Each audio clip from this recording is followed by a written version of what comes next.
Assalamualaikum warahmatullahi wabarakatuh.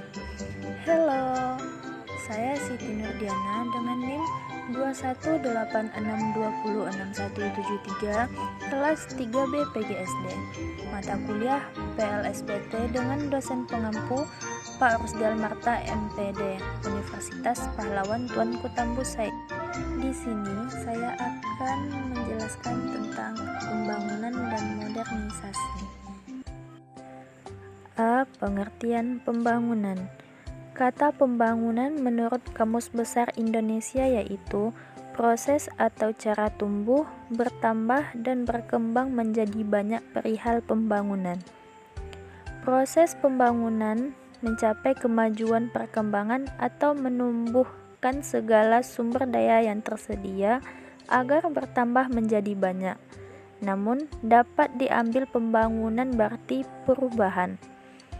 Menurut Rogers, pembangunan adalah perubahan yang berguna menuju suatu sistem sosial dan ekonomi yang diputuskan sebagai kehendak suatu bangsa. Pembangunan terdiri dari dua, yaitu yang pertama, pembangunan fisik adalah pembangunan yang dapat dirasakan langsung oleh masyarakat atau pembangunan yang tampak oleh mata. Contohnya, prasarana perhubungan jalan, jembatan, dan lain-lain. Prasarana pemasaran gedung, pasar, dan prasarana sosial gedung sekolah, puskesmas, dan lain-lain. Yang kedua, pembangunan non-fisik adalah jenis pembangunan yang tercipta oleh dorongan masyarakat setempat dan memiliki jangka waktu yang lama. Contohnya, pembangunan bidang keagamaan, pembangunan bidang kesehatan, pembangunan bidang keamanan dan ketertiban. Pelayanan terhadap urusan masyarakat seperti pembuatan KTP, KK, dan lain sebagainya. B. Pendekatan dalam pembangunan. Yang pertama, pendekatan holistik tematik. Holistik merupakan suatu cara pandang yang menyatakan bahwa keseluruhan sebagai suatu kesatuan lebih penting daripada bagian-bagiannya. Kata holistik berasal dari bahasa Inggris yang artinya menekankan pentingnya keseluruhan dan saling keterkaitan dari bagian-bagiannya. Jika kata holistik ini dipakai dalam rangka pelayanan kepada orang lain, maka mempunyai arti layanan yang diberikan kepada sesama atau manusia secara utuh, baik fisik maupun mental, sosial maupun spiritual, yang mendapatkan perhatian seimbang. Tematik menurut Kamus Besar Bahasa Indonesia adalah segala sesuatu yang berhubungan dengan tema atau pokok masalah. Pendekatan tematik diartikan sebagai suatu sistem menyatukan unsur-unsur yang dikaitkan atau terpusat pada suatu pokok permasalahan atau tema sehingga terjadi keterpaduan antara suatu dengan yang lain.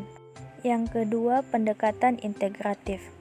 Pendekatan integratif diartikan sebagai penyatuan berbagai aspek ke dalam suatu keutuhan yang padu, atau dapat juga diartikan sebagai pendekatan yang menyatu beberapa aspek ke dalam suatu proses. Jika dihubungkan dengan perencanaan pembangunan, maka pendekatan integratif lebih mengalah pada kegiatan mengidentifikasi dan mengarahkan agar output dari kegiatan prioritas yang terdapat pada suatu SKPD dapat saling terintegrasi dengan kegiatan kualitas yang ada pada SKPD lainnya dalam pendukung suatu kebijakan prioritas. Untuk hanya dapat meningkatkan produktivitas lahan existing dan menyetop konvensi lahan produktif, tapi juga melakukan reformasi agar pencetakan sawah baru, pengendalian harga dan impor pangan dan lain sebagainya. C. Pengaruh pembangunan terhadap kehidupan masyarakat. Pembangunan memiliki dampak positif dan negatif. Antara lain, yang pertama, dampak positif, yaitu 1. Meningkatkan perekonomian suatu negara dan meningkatkan pertumbuhan ekonominya. Yang kedua, terciptanya lapangan kerja. Ketiga, meningkatkan kegiatan perekonomian antar wilayah dan negara. Keempat, peningkatan perekonomian akan diiringi meningkatnya lapangan pekerjaan sehingga menekankan angka pengangguran. Kelima, lingkungan hidup pada suatu daerah akan lebih nyaman dan indah karena dirawat seiring meningkatkannya perekonomian wilayah atau negara tersebut. Yang keenam, perindustrian menghasilkan berbagai barang yang dibutuhkan masyarakat. Dampak negatifnya yaitu 1. Semakin sedikit lahan. Dengan demikian, masyarakat yang membutuhkan lahan untuk tempat tinggal akan kesulitan mencarinya. Yang kedua, meningkatkan pencemaran. Yang ketiga, limbah pabrik akan menimbulkan pencemaran lingkungan udara. Keempat, dampak rumah kaca dapat mengakibatkan naiknya suhu permukaan bumi. Yang kelima, menurunnya kualitas lahan. Yang keenam, tingginya harga lahan. Yang ketujuh, hilangnya habitat tumbuhan dan hewan. Hal ini akan menurunkan kesuburan tanah. Yang kedelapan, hilangnya keindahan alam. D. Pengertian modernisasi. Istilah modern pada modernisasi berasal dari bahasa Latin yaitu modernus yang terdiri dari kata modo dan ernus. Modo berarti cara dan ernus berarti periode waktu masa kini. Secara singkat, modernisasi berarti cara yang berkaitan dengan perkembangan kondisi di masa sekarang atau terkini. E. Pengaruh modernisasi terhadap kehidupan masyarakat. Yang pertama, bidang ekonomi.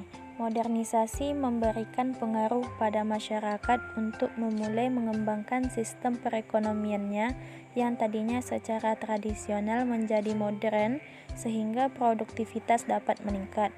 Yang kedua, bidang politik. Modernisasi dapat dilihat pada pembentukan organisasi internasional seperti PBB dan terjadinya kerjasama bilateral dan multilateral. Yang ketiga, bidang sosial. Modernisasi bisa dilihat dari maraknya media sosial yang dapat digunakan untuk memudahkan komunikasi. Yang keempat, bidang pendidikan. Dengan adanya pengaruh modernisasi di bidang pendidikan, maka media pembelajaran. Yang kelima, bidang kesehatan. Dengan pengaruh modernisasi pada bidang kesehatan, maka masyarakat dapat menggunakan alat yang lebih canggih dan obat yang sudah teruji penelitiannya sehingga masyarakat tidak perlu lagi menggunakan obat tradisional yang belum terbukti khasiatnya. Yang keenam, pola pikir masyarakat. Pengaruh modernisasi terhadap pola pikir masyarakat adalah berubahnya pola pikir yang sebelumnya irasional menjadi rasional. Dampak positif dan negatif modernisasi. 1. Dampak positif. A. Memperkuat integrasi dalam masyarakat. Pemikiran masyarakat akan semakin terbuka akibat proses modernisasi. B. Memajukan ilmu pengetahuan dan teknologi. Yang C. Meningkatkan kesadaran politik dan demokrasi. Yang kedua, dampak negatif. A. Kesenjangan sosial dan ekonomi. B. Pencemaran lingkungan. C. Kriminalitas. D. Gaya hidup kebaratan. Kesimpulan dari penjelasan saya tadi yaitu pembangunan secara umum pada hakikatnya adalah proses perubahan yang terus-menerus untuk menuju keadaan yang lebih baik berdasarkan norma-norma tertentu.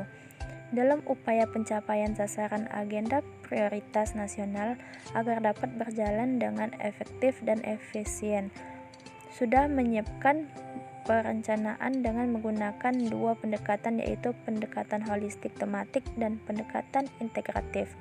Modernisasi merupakan perubahan aspek kehidupan yang tadinya dalam keadaan masih tradisional menjadi masyarakat modern. Hanya itu yang bisa saya jelaskan. Terima kasih atas perhatian. Wassalamualaikum warahmatullahi wabarakatuh.